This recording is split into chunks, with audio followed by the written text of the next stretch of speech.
त्या निवडीमध्ये खऱ्या अर्थानं आमचे एक उमेदवार आदरणीय अण्णा जरी आले असतील तरी त्यांना जो अजेंडा दिला होता त्या अजेंड्याबरोबर कार्यक्रमाचा वेळ दिलेली नव्हती अधिकाऱ्यांनी, आणि त्या अजेंडा पाठीमागं वेळ दिली जाते. अर्ज कधी घेणार, अर्ज स्वीकारण्याची वेळ 15 मिनटं, छाननीची वेळ 15 मिनटं, नंतर माघारीची वेळ. आज इथे एक अर्ज आला म्हणून विषय राहिला नाही, परंतु नेहमी 2 अर्ज येतात, त्यावेळेला ती वेळ द्यावी लागते. हा कायदा आहे, त्या कायद्याप्रमाणे त्यांनी वेळ दिलेली अजेंड्याबरोबर आम्हाला कळवलं नाही. तरी परंतु त्या ठिकाणी अण्णांनी ऑब्जेक्शन घेतलं, आणि ऑब्जेक्शन घेतल्यानंतर जर आरओ म्हणत असतील की ऑब्जेक्शन नंतर आले, आणि आत्ता आम्हाला पत्र मिळतं आहे कारखान्याचं की 3 वाजून 15 मिनटापर्यंत अर्ज स्वीकारणे, 3:15 ते 3:30 छाननी, 3:30 नंतर उमेदवारी, आणि 3:45ला 3:30 नंतर माघार, आणि 3:45ला डिक्लेअर करणार. हे टायमिंग त्याच्यामध्ये दिले, वास्तविक हे अगोदर दिलेलं नाही, म्हणजे हा फ्रॉड आहे. दुसऱ्या बाजूनं अर्ज दिलेला अर्ज असताना सुद्धा आरओनं रेटून आपला कार्यक्रम करायचा प्रयत्न केलेला आहे, केवळ सत्तेच्या दबावापोटी म्हणावं लागेल, आणि त्याच्यामध्ये उशिरा अर्ज आला मानलं जाते. हे उचित नाही. अगोदरांना जाऊन सभागृहात बसलेले आहेत, आणि असं असताना जे कायद्याला धरूनही ते व्हावं. अर्ज दिलेला आहे, आणि आपण सगळे इथं होता, अण्णा काही उशिरा आले नाहीत मिटिंगला. अर्ज उशिरा द्यायचे कारण नाही.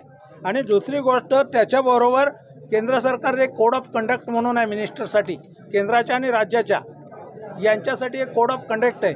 त्याच्यामध्ये त्यांना चेअरमन होता येतं का नाही ते सुद्धा लिहिलेलं आहे.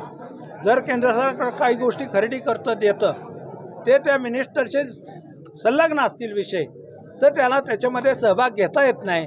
साखर उद्योग हा साखर केंद्र सरकार खरेदी करतं, त्याच्यावर त्यांचे बंधनं आहेत केंद्राची आणि राज्याची. असं असताना या ठिकाणी चेअरमन होणं ही बेकायदेशीर आहे काय. आणि म्हणून या ठिकाणी कोणत्याही परिस्थितीमध्ये आज उपमुख्यमंत्र्यांची झालेली निवड ही बेकायदेशीर आहे,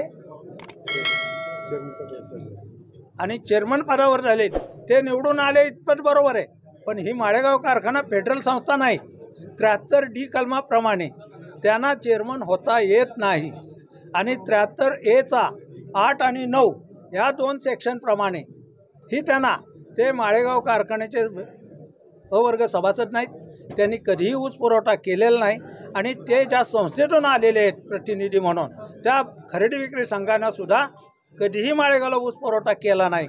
त्यामुळं या कलमाखाली त्यांना चेअरमन होता येत नाही. यांची चेअरमनशिप आज डिक्लेअर केली त्यांनी, तर बेकायदेशीर आहे. आणि ती बेकायदेशीर चेअरमनशिप करताना पुढची भूमिका आम्ही डिक्लेअर करणार योग्य वेळी जयदीप. परंतु या पद्धतीने जणू काय हे 20 निवडून अवर्गातनं आलेले उमेदवार आहेत, एकही त्याच्यात पात्र नाही का. आणि हे झालेली निवड बेकायदेशीर आहे एवढं निश्चित. त्याच्या संदर्भात आम्ही त्यांना पत्र दिलेलं आहे, कोड ऑफ कंडक्टची कॉपी दिलेली, आणि हे सुद्धा दिलेलं आहे अर्जसुद्धा आमचा 22मध्ये दिलेला निर्णय खंडपीठानं तो आरओवर लागू होतोय. त्यांनी कंटेम्प्ट ऑफ कोर्ट केलेला आहे, म्हटलं तर काय वावगं ठरणार नाही. आत गेल्यानंतर अर्ज त्यांचे आले, अर्ज आल्यानंतर त्यांनी छाननी सुरू केली. छाननी सुरू असताना मी माझा तक्रारी अर्ज दिला, आणि तक्रारी अर्ज दिला, आणि त्यात मी सांगितले त्यांना की औरंगाबादच्या खंडपीठानं 2022 साली एक निर्णय दिलेला आहे, व वर्गातून किंवा अशा सोसायट्यातून जरी कोणी संचालक निवडून आला तरी त्याला चेअरमन म्हणून होता येत नाही, असा 73D प्रमाणे निकाल दिलेला आहे. लक्षात आलं का. हे आपण त्यांना दिलेले, परंतु त्याला रेटून करायचं असल्यामुळं त्यांनी आपले हे सगळे चालवलेले आहे. वास्तविक कायदेशीर नाही, चुकीचं आहे. आता एकीकडे तुम्ही आक्षेप घेताय, परंतु हा निवडणुकीच्या वेळेसचा देखील मुद्दा होता. दुसरीकडं त्यांनी सांगितलं की दत्तात्रय भरणे देखील ब वर्ग गटाचे उमेदवार होते, आणि ते देखील छत्रपतीचे चेअरमन झालेले होते. आणि त्यानंतर त्यांनी पुढचं हे पण सांगितलं होतं सहकार खातं त्यांच्याकडे नाही, खातं त्यांच्याकडे असेल, दत्ता भरणे झाले असतील त्यांनी चूक केली म्हणजे आपण करायची का? त्यांनी चूक केली आपण चूक करायची का? नियमानं काय असं देऊ द्या ना. तुम्ही अधिकाऱ्यांशी बोलला, अधिकाऱ्यांनी तुम्हाला काय सांगितलं? काय नाही, पोच दिली. वरती आक्षेप आहे तुमचा. अधिकाऱ्यांनी पोच दिली. काही न्यायालयीन लढाई आपण लढणार आहात का? हा न्याय योग्य वेळेला जाहीर करू. तुम्ही आता इथून पुढे कोणाकडे तक्रार करणार आहे? योग्य वेळेला जाहीर करू. पण ना एकंदरीत जर बोलायचं झालं तर तुमचं एकमेव उमेदवार तुम्ही निवडून आलेला हो.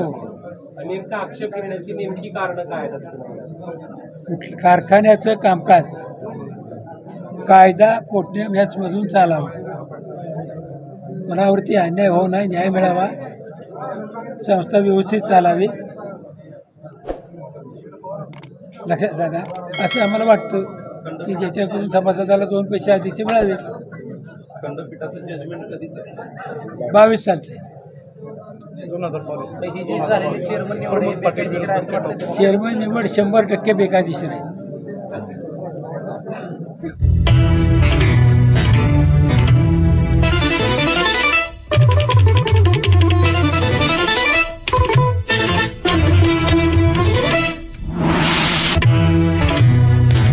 न्यूज 1 महाराष्ट्र, आवाज महाराष्ट्राचा.